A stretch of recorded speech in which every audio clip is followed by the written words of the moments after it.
India Nepal border पे स्थित एक ऐसा चमत्कारी मंदिर जहां लाखों करोड़ों की संख्या में हर साल श्रद्धालु दर्शन करने के लिए आते हैं। यह मंदिर है मां पूर्णागिरी का, जो कि स्थित है उत्तराखंड के टनकपुर की अन्नपूर्णा चोटी पर लगभग 3000 फीट की ऊंचाई पर। साथ ही में मां के दर्शन के बाद नेपाल में स्थित सिद्ध बाबा के दर्शन किए बगैर आपकी यात्रा अधूरी मानी जाती है। इस खूबसूरत यात्रा की शुरुआत हमने की अपने होम टाउन यानी लखीमपुर खीरी से। सबसे पहले हम पहुंचते हैं बंडा, बंडा के बाद पहुंचते हैं पूरनपुर, पूरनपुर से हमने अपनी यात्रा चालू की पीलीभीत टाइगर रिजर्व में। जय माता दी दोस्तों, फाइनली हम लोग निकल चुके हैं माता रानी के दर्शन करने के लिए। अभी हम लोग पहुंच चुके हैं पीलीभीत टाइगर रिजर्व के पास और चलिए चलते हैं माता रानी के दर्शन करने के लिए, साथ ही में आपको भी कराते हैं। बोलिए जय माता दी।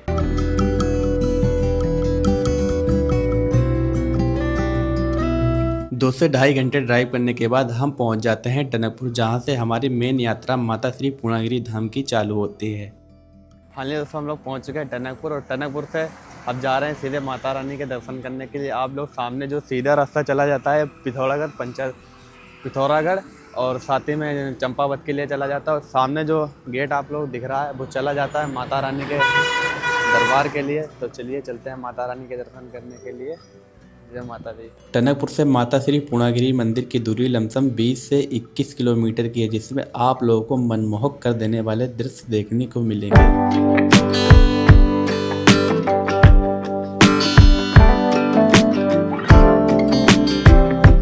दोस्तों पहले खोले से ही पहले रोक दिया गया है क्योंकि ऊपर हुई लैंडस्लाइड, वो अभी हट जाएगी, उसी के बाद हम लोगों को ऊपर जाने को मिलेगा माता रानी के दरबार के लिए। तो देखते हैं कब तक खुलता है, जब खुलेगा तभी जाएंगे माता रानी के दर्शन करने के लिए। जय माता दी। लमसम 1 से 1.5 घंटा इंतजार करने के बाद रास्ता खोल दिया जाता है। दोस्तों आप लोग सितंबर में माता रानी के दर्शन करने के लिए आ रहे हैं तो आप लोगों को कुछ ऐसे नज़ारे देखने को मिलेंगे। ये भी साफ हो जाएंगे, आगे काम चल रहा है, जेसीबी चल रही है। तो चलिए चलते हैं आगे। जय माता दी बोलते हुए जय माता दी।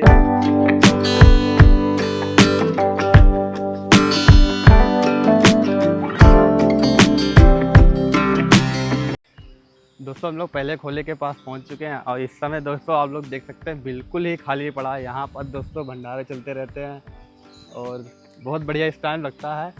तो आप लोग आना चाहते हैं तो आ सकते हैं जय माता दी बोलते हुए। यहाँ से माता श्री पूर्णागिरी मंदिर की दूरी लमसम 6 किलोमीटर रह जाती है। उसके बाद हमारी पैदल यात्रा चालू होती है। जय माता दी।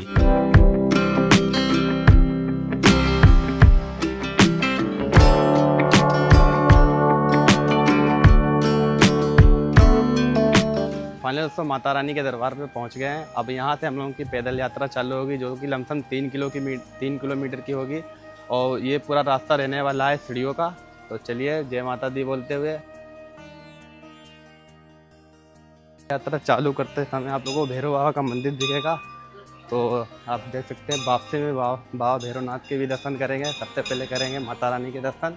तो चलिए चलते हैं। जय माता दी होते जय माता दी। माता रानी के दरबार पे यहाँ हजारों की संख्या में धर्मशाले बने हुए हैं, जिसमें आप लोगों को रुकने के लिए बिल्कुल निःशुल्क सुविधा मिलेगी। मात्र आप लोगों को अपनी श्रद्धा अनुसार वहाँ प्रसाद लेना होता है। जय माता दी।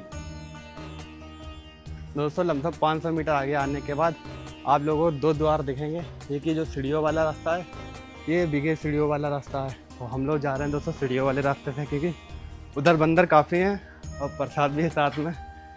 तो चलते हैं जय माता दी बोलते हैं। मात्र 1.5 किलोमीटर की यात्रा करने के बाद हम पहुँच जाते हैं झूठे के मंदिर के पास। फाइनली दोस्तों हम पहुंच चुके हैं झूठे के मंदिर के पास, जो कि स्थित है माता पूर्णागिरी धाम में। और चलिए पंडित जी से इस मंदिर के बारे में जानकारी लेते हैं। जय माता दी। झूठे मंदिर की पौराणिक कथा ये है भक्तों कि पहले एक सेठ यहाँ आए तो उनके पास पुत्र नहीं थे, तो उन्होंने पुत्र कामना के लिए माँ पूर्णागिरी के लिए आराधना की। तो मैया ने उनको पुत्र प्राप्त किया। तो उन्होंने कहा कि मैया अगर मेरे पुत्र हो जाएंगे तो मैं आपके यहाँ सोने का मंदिर लेके आऊँगा। तो वो सोने का मंदिर अब तो ला नहीं पाए। तो वो उसका सोने का मंदिर तो उन्होंने बनाया, लेकिन उसमें बाहर से सोने की उन्होंने परत चढ़ा दी और वो उसको ले आए। अब वो लाए तो आधे रास्ते में रुके तो वहाँ से उसको उठा ही नहीं सका, क्योंकि माँ तो सत्य है भाई, झूठ तो झूठ है। तो वहाँ से वो मंदिर उठा नहीं पाए। तो माँ ने कहा कि अब हमने तुमको पुत्र प्राप्ति दी, माँ को झूठा करना तो बहुत गलत बात हुई। तो वो मंदिर वहीं पर रह गया। इसलिए वो उन्होंने झूठ बोल के उसमें सोने की परत चढ़ाई थी, इसलिए उसका नाम झूठा मंदिर हो गया। वो फिर ऊपर आ ही नहीं पाया, वहीं पर स्थापित हो गया वो। ये कहानी इस झूठे मंदिर की है। दरबार की जय। झूठे के मंदिर के दर्शन के बाद हम निकल जाते हैं माता श्री पूर्णागिरी के दर्शन करने के लिए। पहले दोस्तों हम लोग पहुंचने वाले हैं माता रानी के मंदिर के पास, तो जल्दी से चलते हैं माता रानी के दर्शन करते हैं और साथ ही में आपको भी कराते हैं माता रानी के दर्शन। इस समय दोस्तों आप लोग आना चाहें तो आ सकते हैं।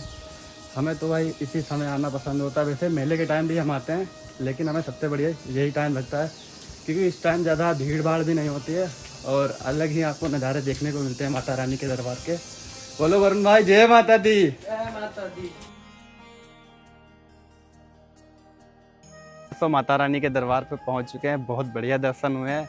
और चलिए माता रानी के आपको भी दर्शन कराते हैं और साथ ही में आपको यहाँ से पंडित जी से जानकारी देते हैं माता पूर्णागिरी धाम की।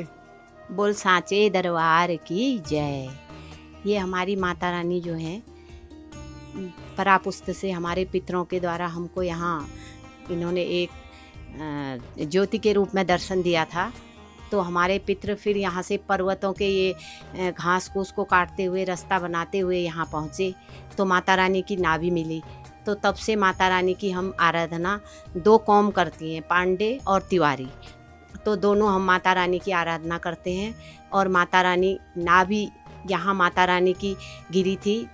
जब शिव प्रकट हुए थे, शिव जी ने जब माता रानी कनखल में जब गिरी थी, तो शिव जी अपना वो रौद्र रूप लेकर के उनके वियोग में जब इधर उधर भटक रहे थे, तो माता रानी की अलग अलग अंग गिराए थे। तो एक अंग हमारे यहाँ गिर गया, जो माँ पूर्णागिरी के नाम से प्रसिद्ध है, और यहाँ पे नाभि की पूजा होती है। इससे नीचे हमारी महाकाली मैया हैं, उससे नीचे हमारे भैरव बाबा हैं।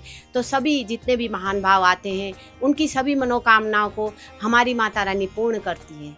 बोल सांचे दरबार की जय। फाइनली दोस्तों माता रानी के दर्शन बहुत बढ़िया हुए हैं। अब चल रहे हैं नीचे के लिए और वहाँ नीचे पहुँच के करेंगे भैरव बाबा के दर्शन, और कल हम लोग चलेंगे सिद्ध बाबा के दर्शन करने के लिए नेपाल। जयकारा शेरा वाली दा। बोल सांचे दरबार की जय। माता रानी के दर्शन के बाद हमने वापसी में किए माँ काली के दर्शन और भैरव बाबा के दर्शन। फाइनली दोस्तों माता रानी के बहुत बढ़िया दर्शन हो चुके हैं। चलिए चलते हैं नेपाल सिद्ध बाबा के दर्शन करने के लिए, साथ ही में आपको भी कराते हैं। जय माता दी।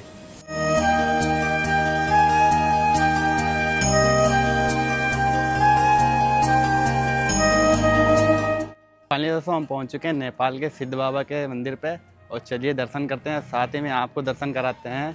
बोल सिद्ध बाबा की जय। दोस्तों हम लोग पहुंच चुके हैं नेपाल के सिद्ध बाबा के दर्शन करने के लिए, और इस समय हमारे साथ हैं पंडित जी। पंडित जी ये बताइए कि यहाँ की पौराणिक कथा क्या है। ये कहानी है सती युग से जुड़ा हुआ है। सती युग में सती देवी का अंग पतन हो रहा था। जहाँ जहाँ सती देवी का अंग पतन हुआ, वहाँ वहाँ शक्तिपीठ उत्पत्ति हो रही थी। उसी सती युग में जब ये शंकर जी सती देवी को कंधे में रख के पृथ्वी का भ्रमण कर रहे थे, उसी टाइम उस पर्वत में देवी का नाभि पतन हुआ था। तो वहाँ पूर्णागिरी शक्तिपीठ उत्पत्ति हुई थी। जहाँ शक्ति होता है वहाँ शिव अनिवार्य है। शिव से शक्ति अधूरा है, शक्ति से शिव अधूरा है। वहाँ पूर्णागिरी शक्तिपीठ उत्पत्ति होने के बाद यहाँ चंद्रेश्वर महादेव प्रकट हुए थे। चंद्रेश्वर महादेव ने प्रकट होने के बाद यहाँ तपस्या लगाया था। तपस्या लगा के इन्हें सिद्धि प्राप्त किया था, तब इनका नाम सिद्धिवा रहेगा। अब सिद्धवा के नाम से प्रचलित है। फिर यहाँ सिद्धि प्राप्त करने के बाद ये माता पूर्णागिरी इनके तपस्या से प्रसन्न होकर इनको दिव्य दर्शन दिया था। फिर उसी टाइम माता पूर्णागिरी ने इनको वरदान दिया था, जब कलयुग आएगा, कलयुग में मेरे दर्शन के लिए अक्षर किन्नर गंधर्व मनुष्य मानव कोई भी मेरे नाभि के लिए दर्शन के लिए आएगा। मेरे नाभि के दर्शन के बाद आपका पिंडी का दर्शन करेगा, तभी मेरी यात्रा पूरा होकर बोल के वरदान दिया था। वहाँ देवी का नाभि के दर्शन के बाद ये बाबा का पिंडी रूप में विराजमान है। जब तक यहाँ दर्शन नहीं होता तब तक यात्रा अधूरा माना जाता है। बोल सिद्ध बाबा की जय।